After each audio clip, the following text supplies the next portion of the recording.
கடவுள் அருள் டிவி நேயர்களுக்கு astro KS ஐயங்காரின் பணிவான நமஸ்காரங்கள். மாத பலன் விஸ்வாவசு வருஷம் வைகாசி மாதம் 15/6/2025 14/6/2025 வரலும் உண்டான காலகட்டம். இந்த மாதத்தினுடைய கோள்சாரம் அப்படின்னு எடுத்தோம்னா காலபுருஷ தத்துவத்தின் முதல் ராசியில் புதன், இரண்டாவது ராசியான ரிஷபத்தில் சூரியன், மூன்றாவது ராசி அப்படின்னு சொல்லக்கூடிய மிதுனத்தில் குரு பகவான் மாறிட்டார்.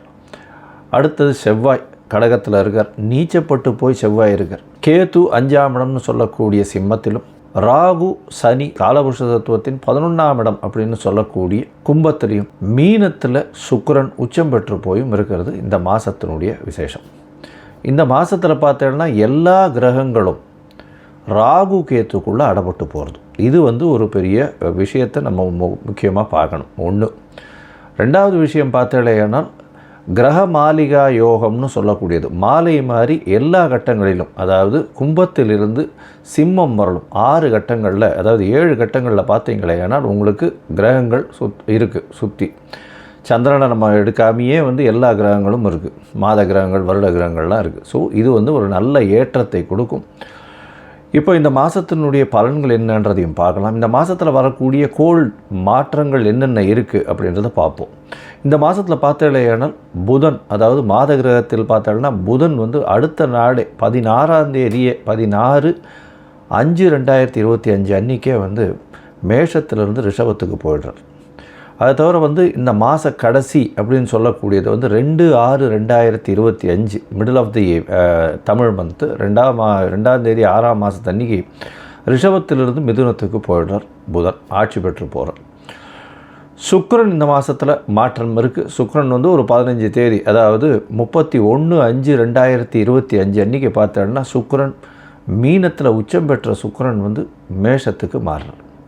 செவ்வாய் நீச்சத்தில் இருக்கார். இந்த மாதத்தினுடைய கடைசியில், அதாவது கிட்டத்தட்ட 8/6/2025 ஒரு வாரம் முன்னாடி கடகத்திலிருந்து சிம்மத்துக்கு போகிறார், கேத்துவோடு சம்மந்தப்படுறார். இதுதான் இந்த மாதத்தினுடைய மாற்றங்கள். இந்த மாதத்தில் வரக்கூடிய விசேஷமான நாட்கள்னு பார்த்தோம்னா இந்த மாதத்தில் வைகாசி அமாவாசை நல்ல ஏற்றமான தினம், முன்னோர்களுக்கு திதி கொடுக்க வேண்டிய தினம், முன்னோர்களை பற்றி நினைக்க வேண்டிய தினம். வேறு எந்த ஒரு விஷயத்தையும் இந்த காலகட்டத்தில் எடுப்பது சரியல்ல.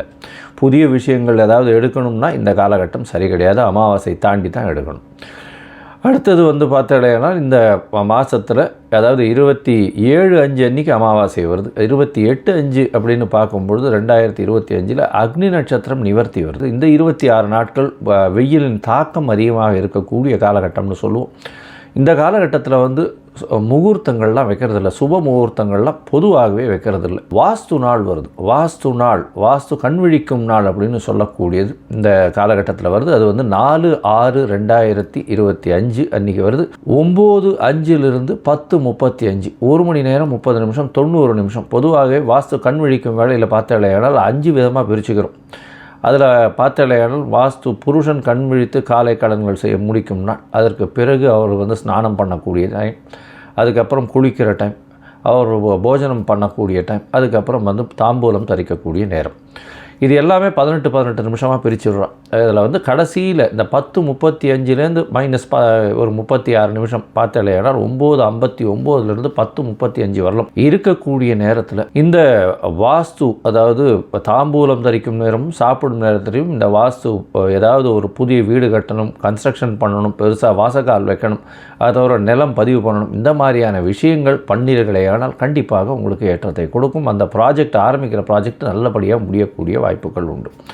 எந்த தோஷமும் இல்லாத காலம் அந்த வாஸ்து புருஷன் கண்விழிக்கும் காலம். ஒரு வருஷத்துக்கு பார்த்தோம்னா 8-9 தான் அவர் வாஸ்து புருஷன் கண்விழிப்பார். அது ஒரு பெரிய ஏற்றத்தை கொடுக்கும். அந்த மாதம் பார்த்தோம்னா வைகாசி விசாகம் பௌர்ணமி யோகம்னே பெரிய விசேஷம். முருகப்பெருமான் பிறந்த நாளாக சொல்லக்கூடியது வைகாசி விசாகம். அன்னைக்கு முருகனுக்கு போய் சேவிச்சுட்டு வர்றது பெரிய விசேஷத்தை கொடுக்கும். சரி, இப்போ மேஷம் முதல் மீனம் வரை இந்த மாதத்தில் எப்படி இருக்குது ஒரு ராசிக்காரர்களுக்கும் அப்படின்றத பார்க்கலாம். துலாம், சித்திரை, சுவாதி, விசாகம் இந்த 3 நட்சத்திரம் 9 பாதங்களை கொண்ட ராசியின் அதிபதினு சொல்லக்கூடியவர் சுக்கிரன்.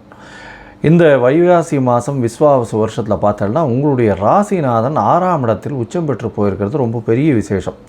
6ஆம் இடத்துல பார்த்தாலேயானால் 15 நாள், அதாவது கிட்டத்தட்ட இந்த மாத கடைசி 31/5 வரலாம் பார்த்தாலேயானால் அவர் உச்சம் பெற்று இருக்கிறதும், அதாவது 31/5 அன்றைக்கி தான் வந்து சம சப்தமத்தில் வரும், அது வரலும் உச்சம் பெற்று 6ஆம் இடத்துல இருக்கிறது ரொம்ப பெரிய விசேஷத்தை கொடுக்குறது.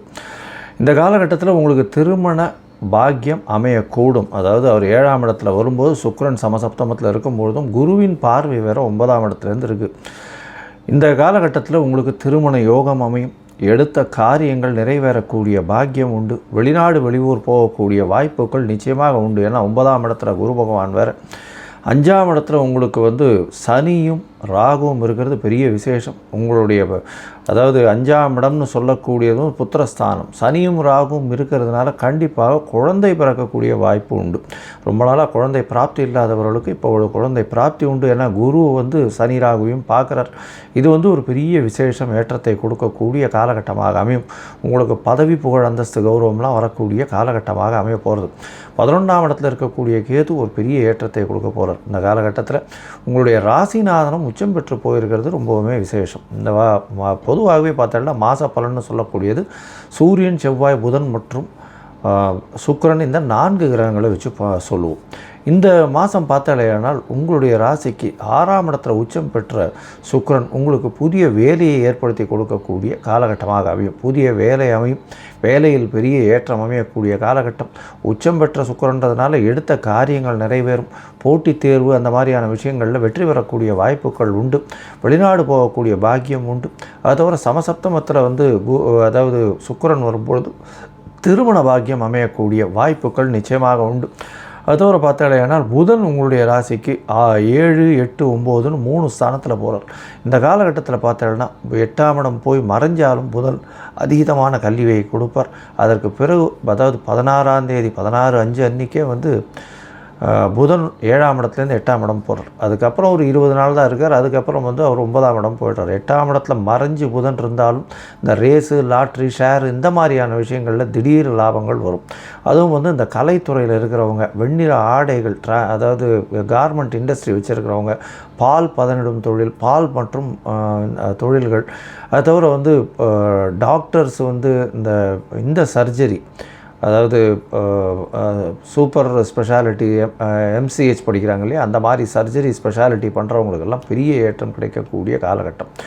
அதோட ராசிக்கு 9ஆம் இடம், அதாவது 10ஆம் இடத்துல செவ்வாய் நீச்சம், சப்தமாதிபதி 10ஆம் இடத்துல நீச்சப்படுறதுனால கூட்டு தொழிலில் கொஞ்சம் ஜாகிரதையாக இருக்கிறது நல்லது. கூட்டு தொழிலில் வந்து அதிகமான இன்வெஸ்ட்மெண்ட் வேண்டாம், பொறுமையாக இருக்கிறது ரொம்பவும் நல்லது. இந்த மாத கடைசியில், அதாவது வைகாசி மாத கடைசி 21 நாளில் வந்து பார்த்தோம்னா, அதாவது 8/6/2025 உங்களுடைய ராசிக்கு 10ஆம் இடத்துல இருக்கக்கூடிய செவ்வாய் 11ஆம் இடத்துக்கு போகிறார். 11ஆம் இடத்துக்கு போகிறது பெரிய விசேஷத்தை கொடுக்க போகிறது. ஏன்னா 7ஆம் அதிபதி 11ஆம் இடத்துல போகிறதுனால கூட்டு தொழிலில் திடீர் லாபங்கள் வரக்கூடிய வாய்ப்புகள் நிச்சயமாக உண்டு. உடல் நலத்தில் நல்ல ஏற்றம் இருக்கும். மொத்தத்தில் பார்த்தாலேயானால் இந்த துளாராசிக்காரர்களுக்கு பெரிய ஏற்றமான காலமாக இருக்கும்.